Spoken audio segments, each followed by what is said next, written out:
હું ના પાડતો તો કે મને હોદના ટાઈમે મકાઈ ના ખવડાય મન નહીં હતી હવે હેરાન થવું ઓ બા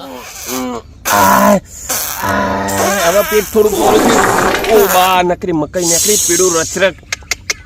રબડી એકલી રબડી નીકળી હવે કદી મકાઈ ના ખાવ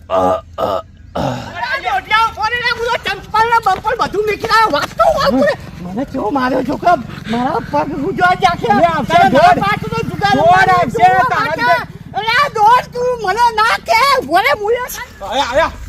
મુકો તને કીધું ને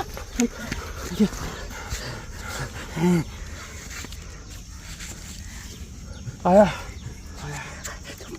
આયા લાગે અરે પંચા